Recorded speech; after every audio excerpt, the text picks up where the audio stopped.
Thank you very much. Good morning, everyone. I'd like to call the meeting to order and acknowledge that we're in Treaty 1 territory, the home and traditional lands of the Anishinaabe, Innu, and Dakota peoples, and in the national homeland of the Red River Métis. Our drinking water comes from Shoal Lake 40 First Nation in Treaty 3 territory. My name is Lynn Nesbitt, and I'm chairing today's panel. Joining me on the panel are Michelle Duncan and Richard Whitbread. Our assessor today is Nuwan Tudagala Munasingha, and our administrative personnel is Tristan Bruden. We'll be hearing applications for revision of the assessment roll in accordance with the Municipal Assessment Act. The matters for which revision is requested have been described in each application, and we will limit discussion to those matters. The statements that are made at this hearing are sworn testimony, and anyone speaking to the matters must be sworn in. Be advised that comparisons of assessments of properties are not considered evidence of market value by the Board of Revision. The Board of Revision is appointed annually by Council and is independent of it and the City Administration. It makes its decisions on the basis of the evidence provided at this hearing and issues a written order that will be mailed to all parties as soon as possible. Please note that the Board's decisions with respect to an application may be appealed to the Manitoba Municipal Board if the matter pertains to assessed value or classification, or to the Court of King's Bench if the matter pertains to the application of exemptions from taxation. Should you wish to appeal, information on how to do so will be included with the Board's order.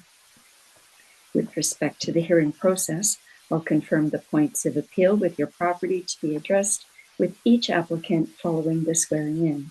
We will then have the assessor's testimony, followed by questions that the applicant may have, and then the applicant's testimony followed by questions. Each side will have an opportunity to summarize if they wish. Once all of the evidence about an application has been brought forward, the applicant may leave. The process will repeat for each item on the docket today. This session will close after all the applications have been heard, and the Board will deliberate in private and make its decisions. You will receive the Board's decision by registered mail as soon as possible. As information, all public hearings are live streamed, recorded, and will be part of the public record. We'll be hearing item number 8 on our docket today. Mr. Bredin, please affirm the assessor's and applicant's testimony. Certainly. Mr. Assessor, please state your full name. Nuwan Tudagala Munasingha. Do you affirm that the evidence you are about to give at this hearing is the truth, the whole truth, and nothing but the truth? Yes, I do. Thank you very much. Mr. Applicant, please state your full name. Jared Mraz. Do you affirm that the evidence you're about to give at this hearing is the truth, the whole truth, and nothing but the truth? You. Thank you very much. And thank you very much. Let's jump in to our agenda then on item number 8, file number 24-3647. This is 217 Sherbrooke Street, and it's an appeal of the assessed value. Is that correct, Mr. Mraz? Okay. Mr. Tudagala Munasingha, go ahead with your evidence, please. Thank you, Madam Chair. File number 24-3647. Roll number 12090561000, 217 Sherbrooke Street. Roll year 2025. Reference date April 1st, 2023. Assess value 2,988,000. Classification 20 residential, liability taxable. This is a 3-story building which built in 1925, and we have effective age 1985. This building has 29 units.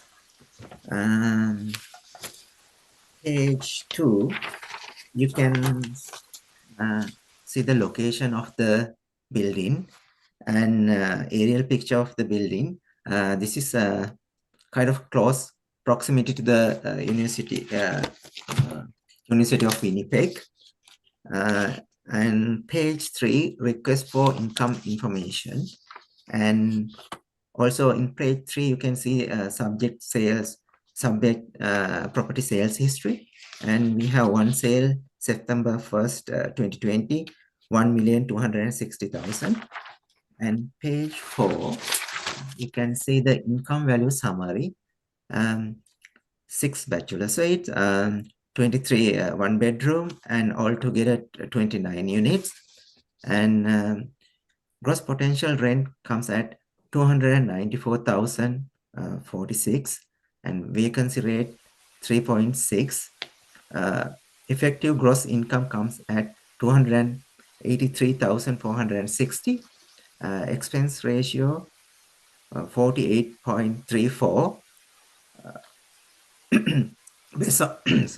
Based on that, net operating income comes at 146,435. We have used 4.3 capitalization rate. So based on that, estimated market value comes at 2,988,000. Market value per suite 103,034. And page 5, rent comparables. You can see the rent comparables in here, and those rent comparables supports model rents. And page 8, capitalization rates. So those are model generated capitalization rate. Below the chart, multifamily capitalization rate, high rise, low rise A, low rise B. So all categories, 20% aisle, 4.75, and 80% aisle, 5.45. And page 7, you can see the capitalization rate evidence. The following is a sample of the actual sales that took place during the reference period. The purpose of showing these individual capitalization rate to illustrate the accuracy of the model and substantiate the model-driven capitalization rate. These are not meant to be comparable specific to the subject property. And page 8, assessment. Municipal Assessment Act excerpt. And page 9, you can see the picture of the building exterior and interior. And page 10, you can see the kitchen there. They have renovated the kitchen, and and also I think they have done the electrical too, and they have renovated the washroom and flooring. So page 14, income and expense information. And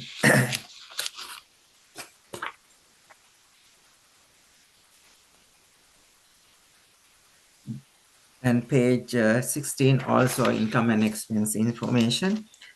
Page 17, rent roll.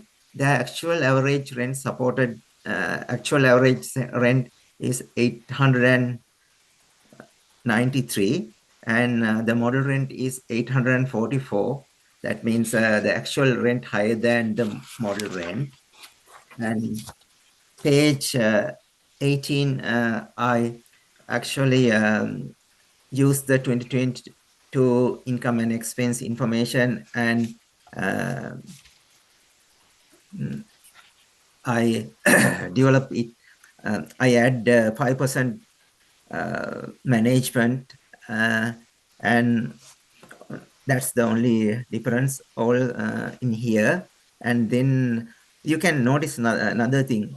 The maintenance and repair is still too high after renovating. It's 1,734 per unit. That's kind of in a high end. So I use 5.1 capitalization rate because I felt the capitalization rate a little bit in a lower side.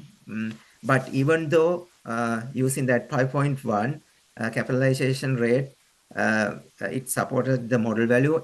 And I want to mention another thing here. I didn't use the other income, that 290, 2,992, and I didn't use because I don't know whether that one has interest income, because they didn't mention that one. Therefore, I didn't use that amount. If I use that amount, my net operating income should be go up that from that number. So I believe 2,988,000 is fair value for the property. This concludes my presentation. Thank you. Thank you very much, Mr. Assessor. Mr. Mraz, do you have questions for the assessor? I do. On page number 7, you have what titled capitalization rate evidence. Yeah. Would you know where this information comes from? Yeah, those information, like every sales happen in a city, they have to report those information to us. So the owners reported information to us. Based on those information, we develop this capitalization rate. You know if any of these properties listed here are on the multiple listing service? This is from land title information. I believe this one should be in, I'm not 100% sure, but I believe those are on the MLS listing. This capitalization rate evidence, it has address, sale date, sale price, stories, number of stories, year built, effective age, dollar per suite, cap rate. What it doesn't have is the estimate of net operating income, or estimate of net operating income, which I would suggest is paramount to the capitalization rate. Is there a reason why the net operating income is not included in this table? I'm not sure about that, but as we know, we have all information. We can't provide those the calculation because of the privacy concern. So that's the only thing I know. Is it possible that at least 3 of these properties listed are listed on the MLS that shows what sale is generated by the listing, and the listing would suggest a different capitalization rate than what's in this chart? I'm not sure about that because I didn't have that information on my hand. Where did this information come from for this chart? From land title. Made it up, or from land title and from the owners. But who made this chart? Who determined the capitalization rate? One of our senior assessor. Person, a manager, or currently works for the department, or do they have a name? Mr. Mraz, excuse me, Mr. Mraz, the assessors answered it came from a senior assessor within the department. I can say the name, but I don't know if that's appropriate or not.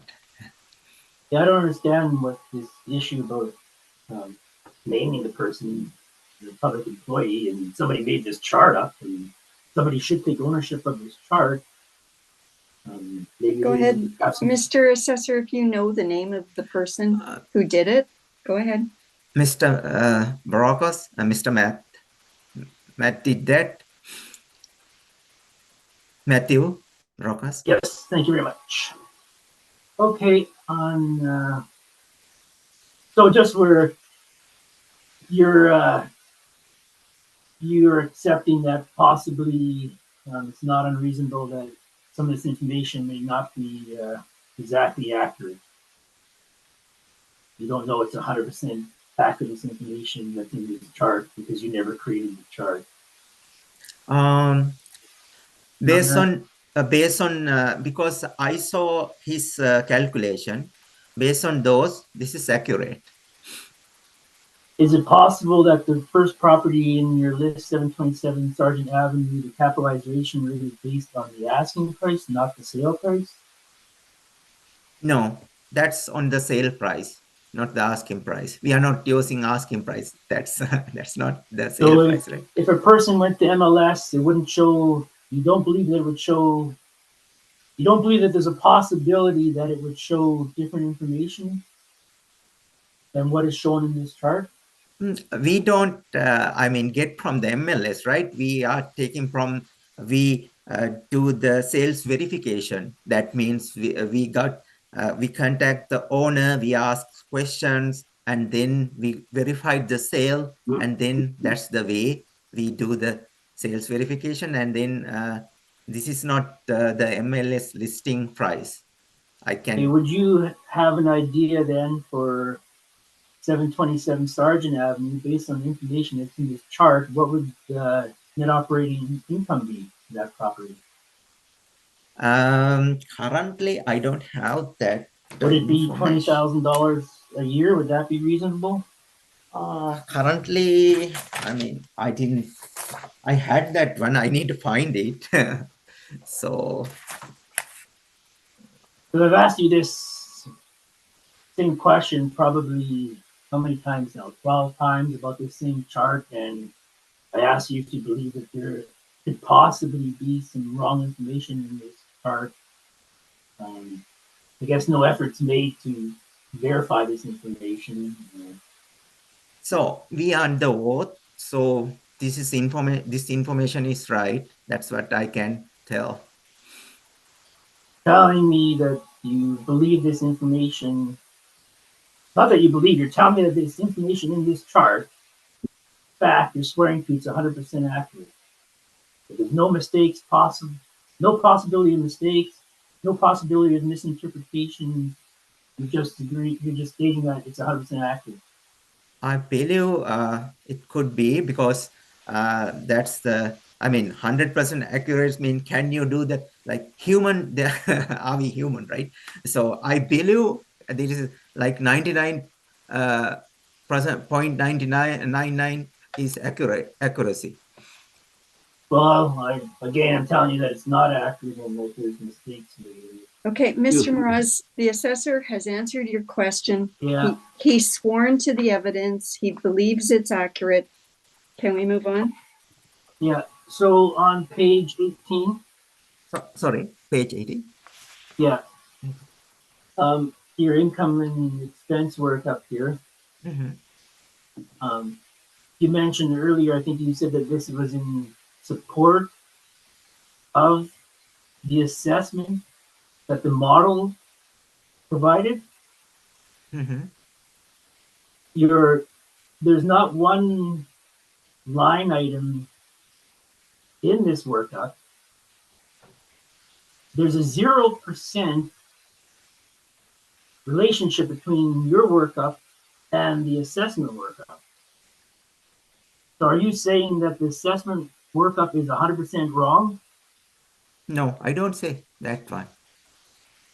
I'm not sure what you're arguing about. Well, I'm asking you, why is nothing in your workup the same as the model's workup? Why is it 100% different? Like the potential. This is the actual, and then the model is a model, right? That means not just one income and expense information. Include this one and the other owner's information, right? So that's why the difference with the model numbers and this actual number. This is the site specific calculation. So is that answer your question? Or? Well, I'm interpreting your question to say that the model is then wrong. You have a different gross potential income. You have a different vacancy rate. You have a different effective gross income. You have a different expense ratio. You have a different net operating income, and you have a different capitalization rate. Yeah, if you So in say fact, so. if you're here giving testimony, specifying that your information, your workup is the actual proper workup, then you're in agreement with me that the assessment on this property is incorrect.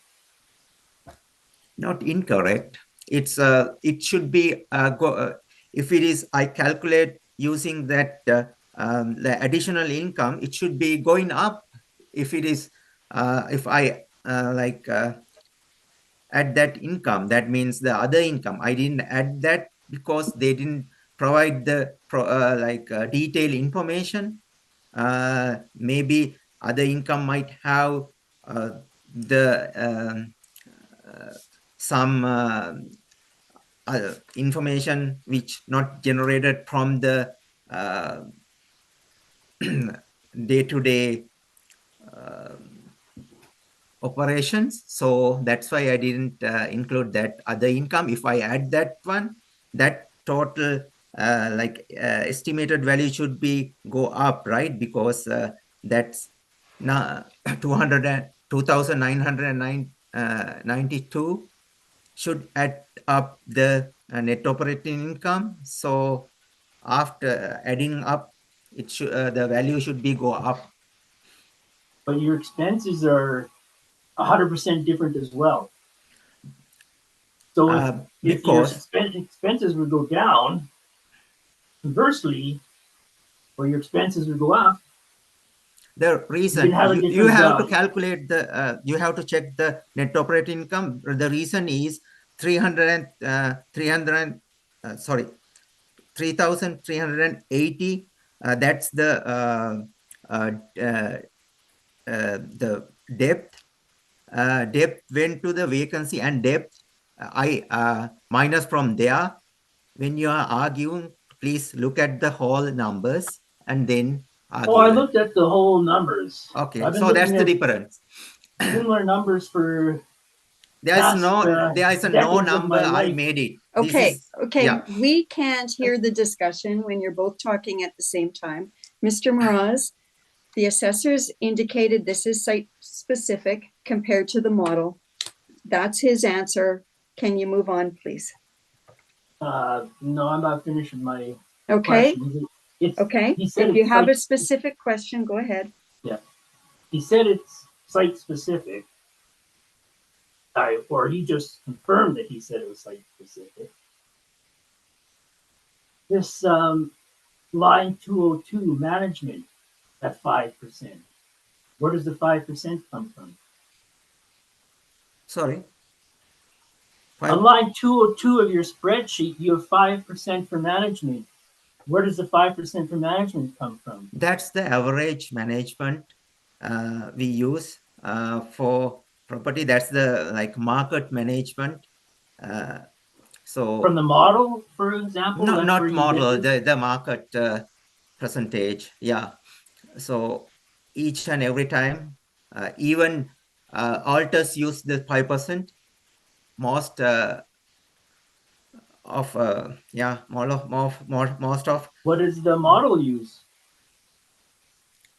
I don't know. I am not the modeler.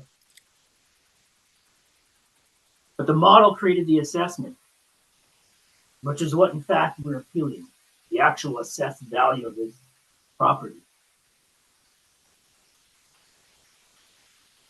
So then on page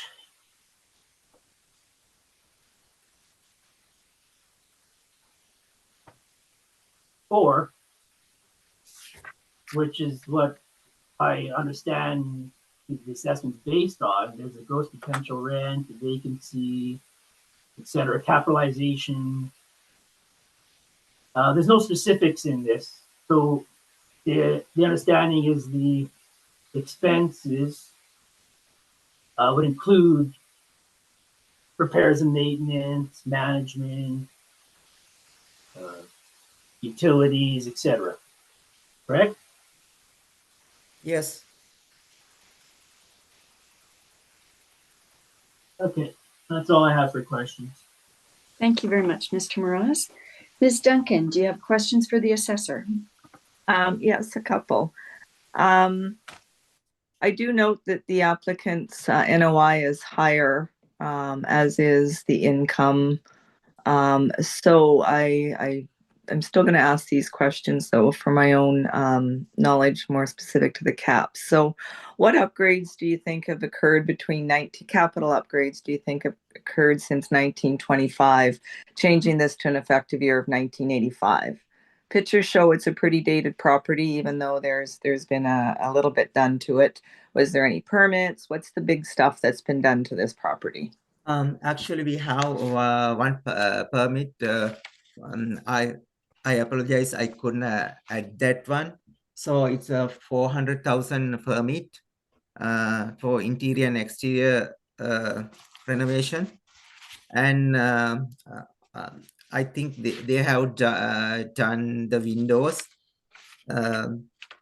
Also, we based on the MLS information, I saw notes there, and based on MLS information and the sales verification on those two processes, we find out this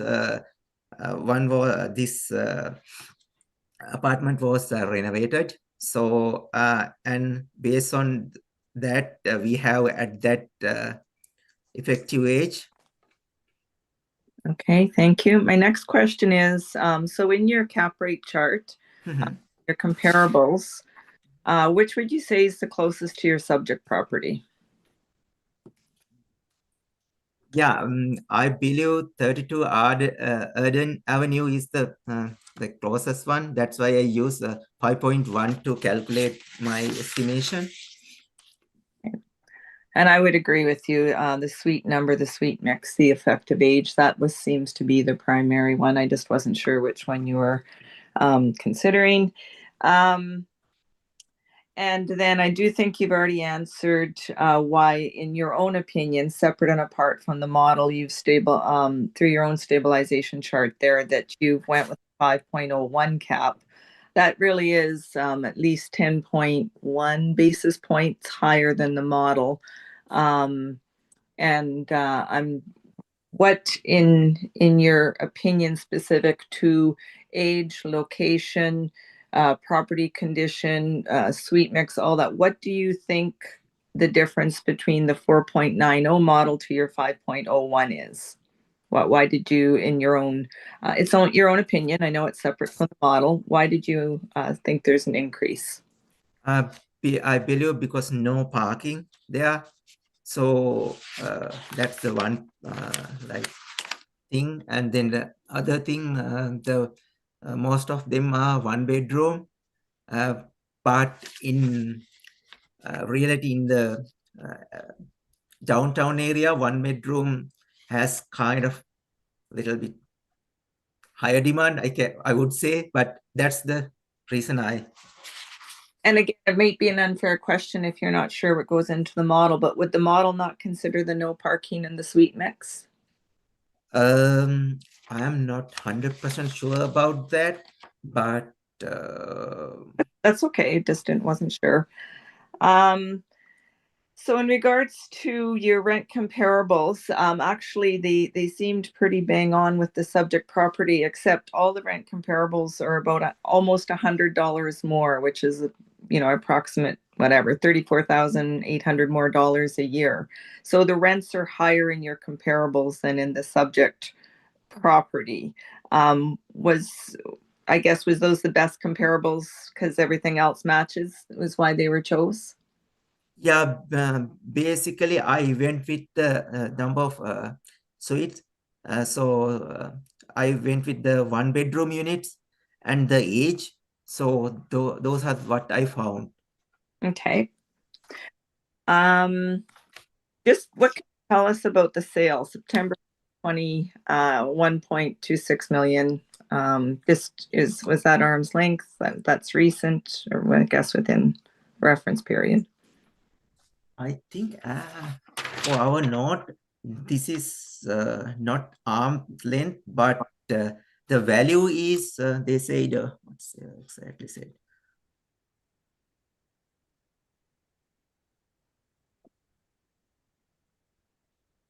Actually, this is not an arm length sale, as I know. Okay. Yeah. And then my last question, Sure. finally, why do you use your stabilized workup? Like, I want to hear from you as to why you use the stabilized workup. Basically, I want to show the 2022 income is supported our model generated value. So that's the main purpose, to show that one, to see that this is the I mean, fair value for the property. That's the basic thing. Okay. Yeah. So, I mean, I just want to summarize that. So the purpose of your stabilized workup is not to match the model. It's not to match the actuals. It's to take whatever information you have in your opinion, and only your opinion, and whatever brought you to that opinion, to come up with a value that would support the model range. Yeah, because we think model is correct, so we have to support the model, and that's the reason I provide that. So that's your style, that's your presentation, that's your opinion. We can agree with it or not agree with it, but at the end of the day, your purpose is to try and support the range of the model. Yes, that's my. No further questions. Thank you. Thank I you, want Ms. to Duncan. interject for a second. The reference was the capitalization rate was 5.01. Oh. I think you said. Yes, it's 5.1. Yes, correct. Mr. Whitbread. Yes. Questions? I'll start with following on the previous board members' comments. I want to phrase it just a little bit differently, though, and this may contradict the applicant's view. Your stabilized values provided at the page 18 aren't there to prove the model wrong or to indicate that the model is wrong. They're, in fact, there to indicate that the model has provided pretty good range of value for this property. Is that correct? Yeah, I try to provide the pretty good. I mean, the model is providing a pretty good range of the value. That's my purpose. And so the statements made by the applicant that the model is 100% wrong, the values in the model are 100% wrong, doesn't hold up based on what you're trying to do with the stabilized values. Is that correct? That's correct. Thank you very much for that. I'm a little bit confused. Sorry to jump here now to page 17, your rent roll. Unless I'm reading this wrong, I'm seeing a bunch of 2-bedroom apartments in this rent roll, but your evidence suggests only 1-bedroom and bachelor. Am I reading this right? Page 17, the second, number 2, 2-bedroom, 1 bath. Yeah. Number 8, 2-bedroom, 1 bath. Number 9, 2-bedroom. Number 10, 2-bedroom. Yeah, I think something happened here. Yes, I thank you for pointing out that one. I think what was happened, I saw the permit. They said in the permit they mentioned the partition, and they took the permit for the partition.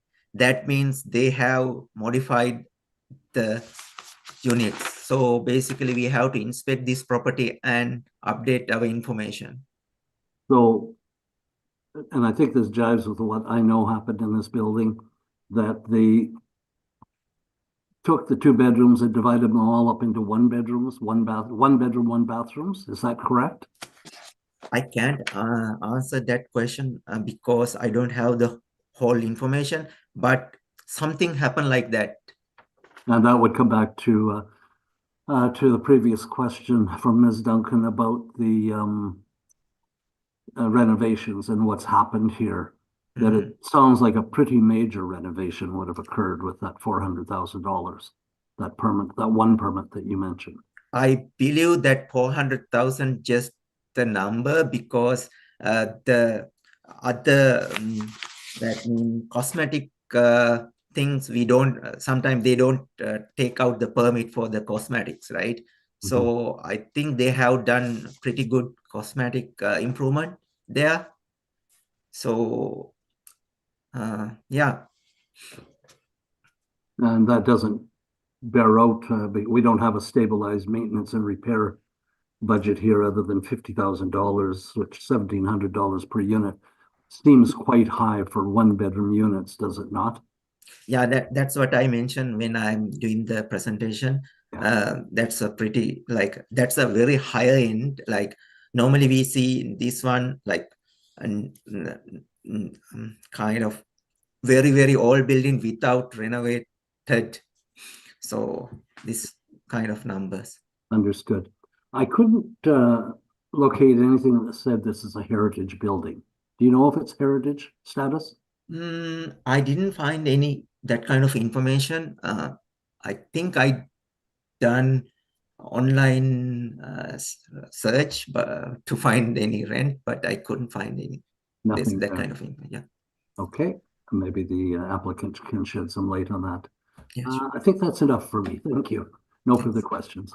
Thank you very much, Mr. Whitbread.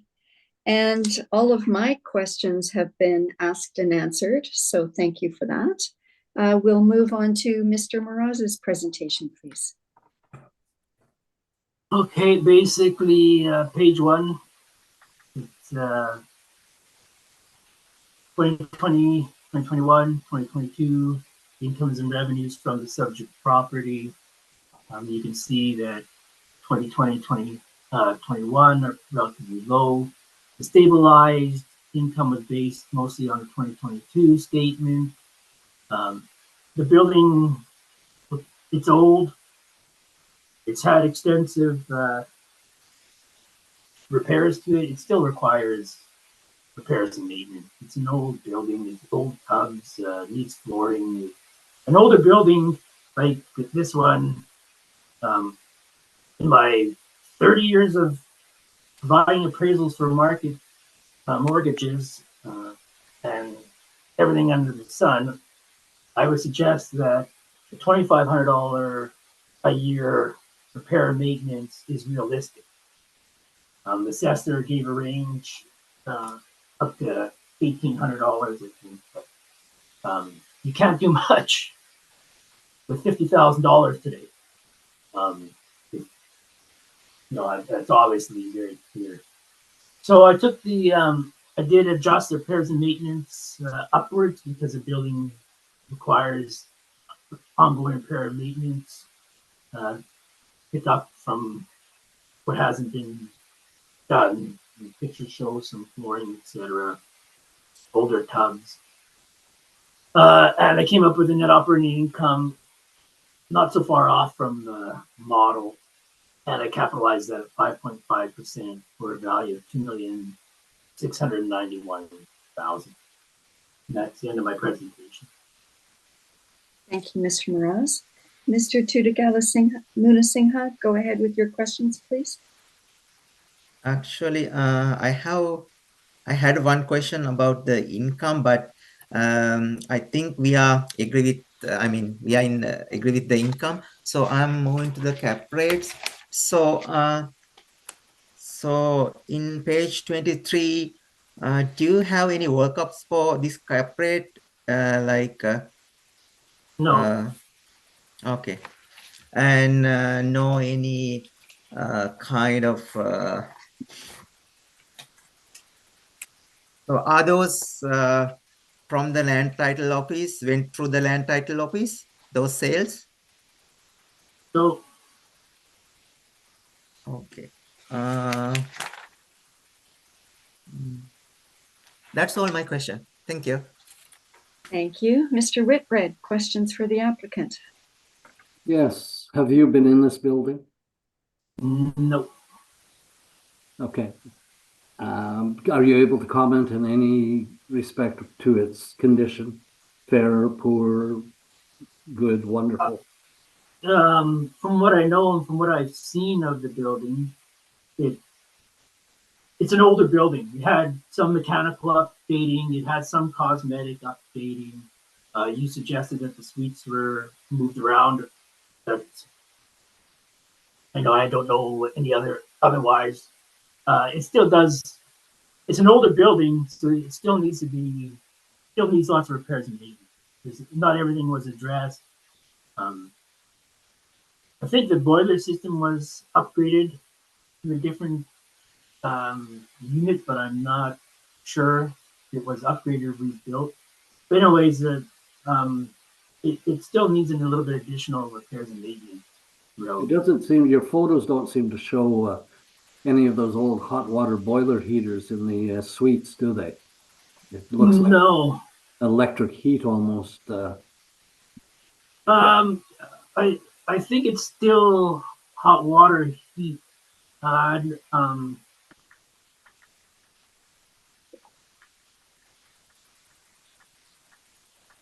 what I know, it's still hot water heat. I'm just trying to see if there's a picture that would help out at all.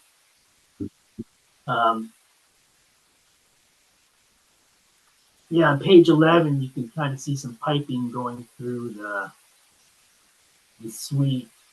It appears that there's some electrical running around it and past it, but I'm not certain of what the heating system is in the building. Okay. Like I say, as I'm aware, it's boiler, but like in the main lobby, you can see an old radiator. I don't know, like I say, I don't know. There's been work done to the heating system. I'm aware of that, but by the pictures, I'm not sure of what they've done. Okay. There's the missing tile on the floor, like general repair and maintenance stuff still required to the building.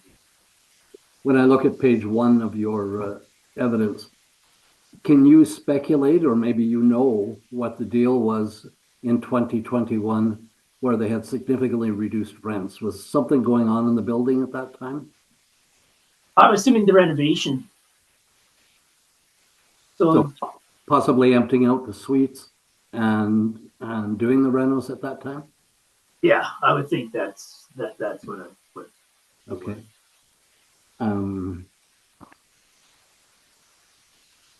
Gosh, I had a really good question and I've forgotten it. Old age is creeping up on me. Let me just see if I can pick it up here in your numbers.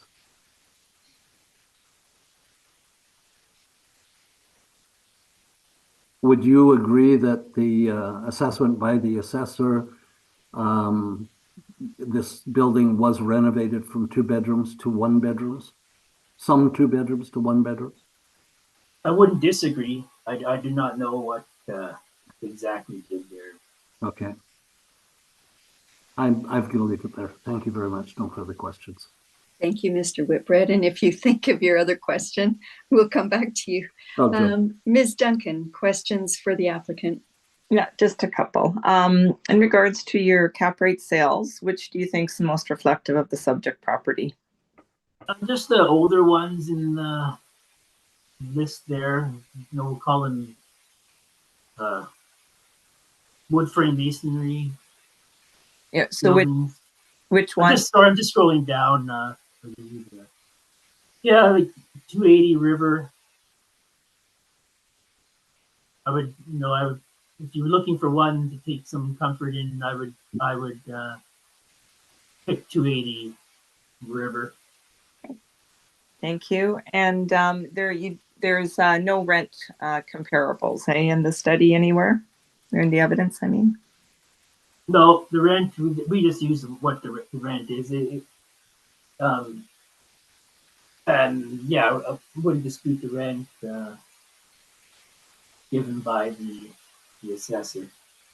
Yeah, no, I was just thinking more as far as appealability as a purchaser, you'd want to know what kind of rents you were getting. So if there was comparables to show that it was within there, was the reason I had actually asked that one. But that's good. Thank you. No other questions. Thank you very much, Ms. Duncan. And I'm just following up on your page 23. Mr. Mraz talks about cap rates / sales. The price column, price/cap, that is the sale price, or is that the listed price? Okay. Pardon me? Sale price. Sale price. And I'll ask the question that you also asked the assessor. Do you show the NOI anywhere? Not in this list here, no. Okay. So the information you show here is very similar then to the assessor's table of sample cap rates also then, right?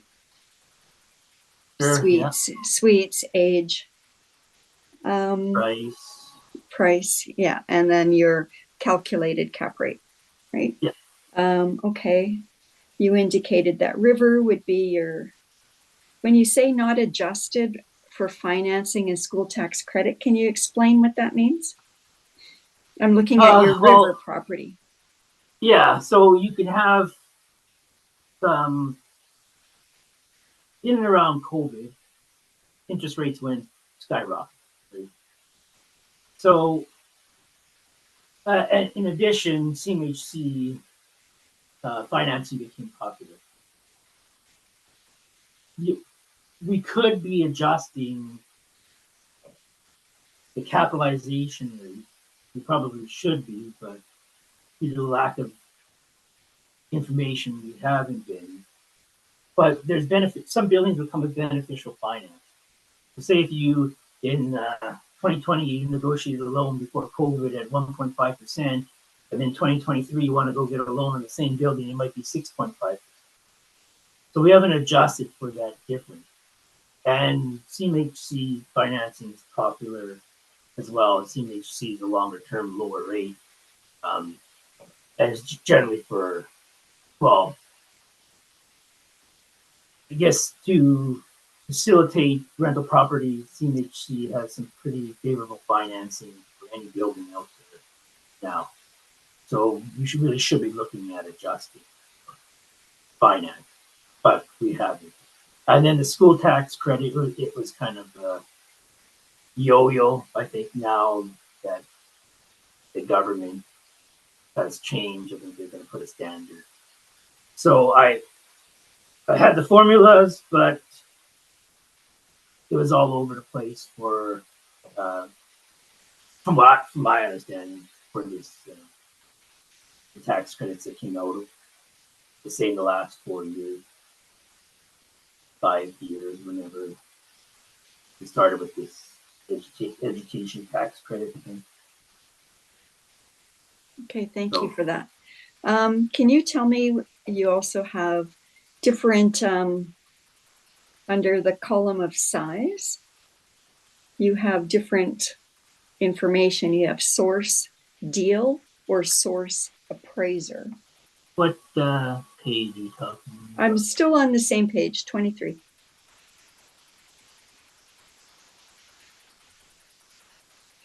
You want to know what? Yeah, so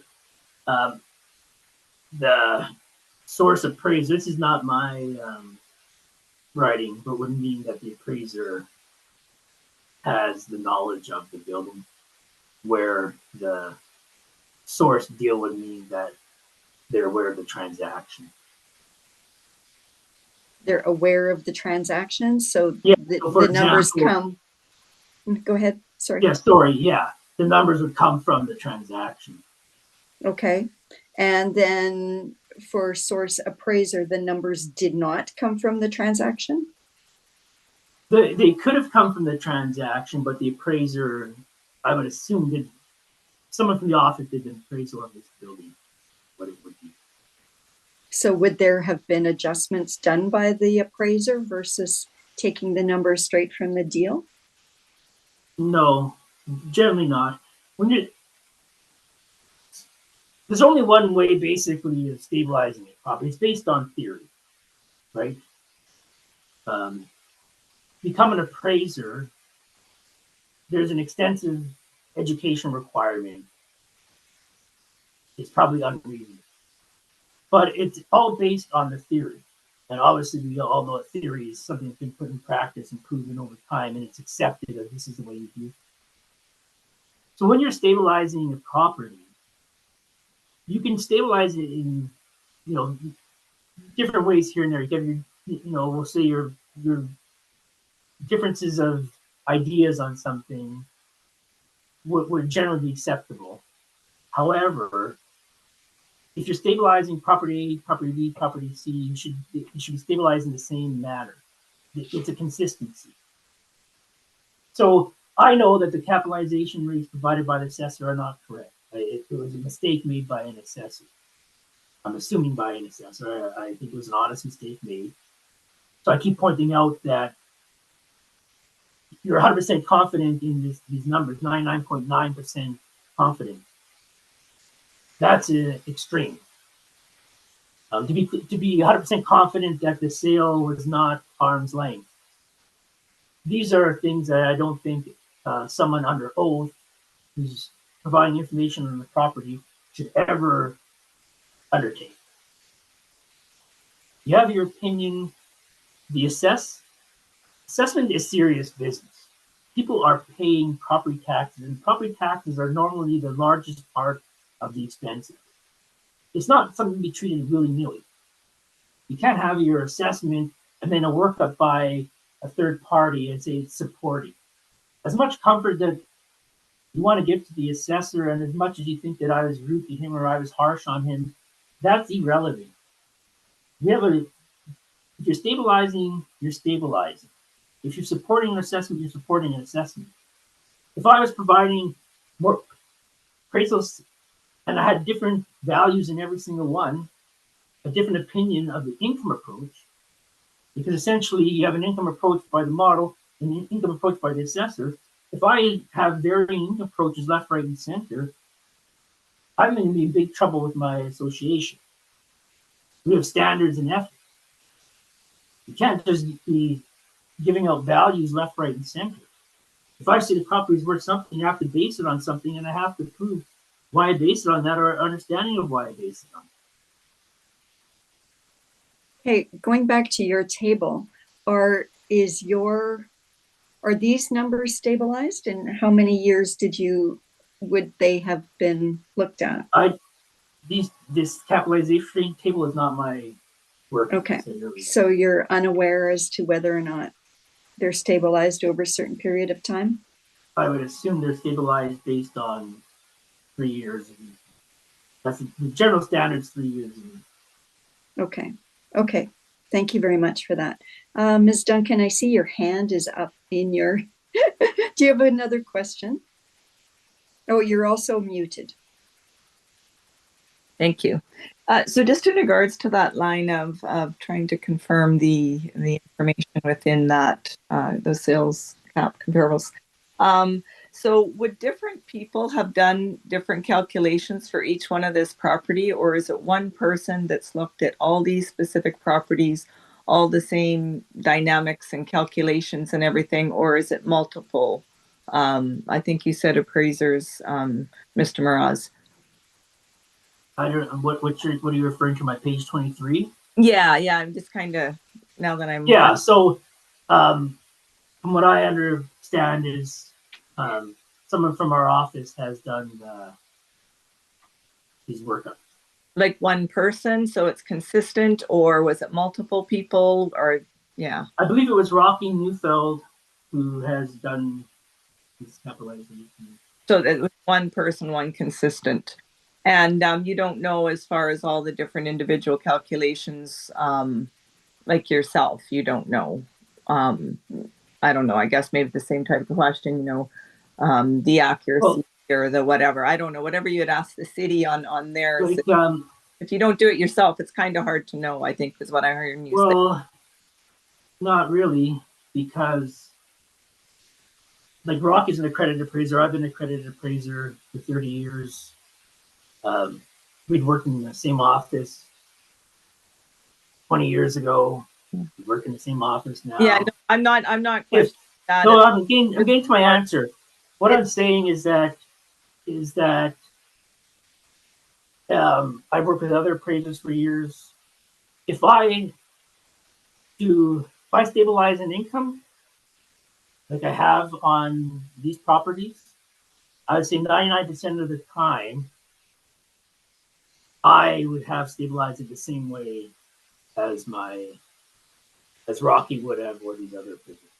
I'd say there would be a consistency with my stabilization and the stabilization from the appraisers I've worked with over the years.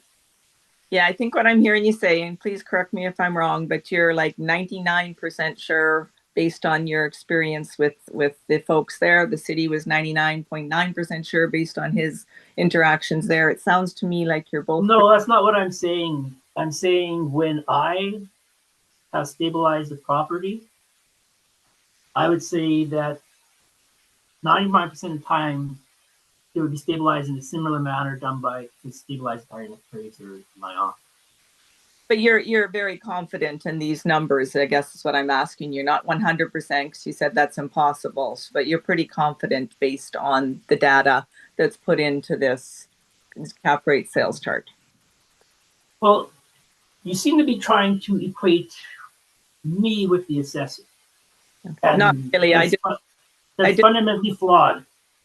There's no, what the assessor is saying is he's saying that his information is 100%, he's 99.9% sure that his information in his chart is accurate. He's 99.9% sure that there's no mistakes in any of that data. Okay. What I'm saying is that I am not saying that this data here is 99% accurate. Right. I'm not saying that at all. Okay. I'm saying I don't know. I relied on somebody else in my office that made up this data. I appreciate that. Thank you. Stabilization, what I'm saying is the process that determined this data, I'm pretty certain that I would have followed the same process. Okay. No, because in fact, those assessment numbers are wrong. If you want me to get the MLS listing right now, I can provide you with the MLS listing to show that there's a mistake in that data. Yeah, I'm just nothing changed that there's a mistake in it. I just think you're foolish if you're saying 99.9% certainty that that data is correct, because I know that it's not correct. Yet someone's testifying that it's correct. Thank you, Mr. Morales. Thank you for your additional information. I have no other questions. Thank you. Okay, I think we are done with our evidence on item number 8. Mr. Assessor, would you like to do a summary statement? Maybe quick summary. So basically what I'm trying to do here, so support our assessment, what I did to stabilize here to support our assessment, showing this is in a range and this is correct. And also the capitalization rate, as I know, and I saw the calculation, and so I have good confidence there is no, there shouldn't be any error, but it could have human error. We are human anyway. But the thing, and also I have to mention, we use 3-year capitalization rate based on the sales verification, and we have done sales verification for the each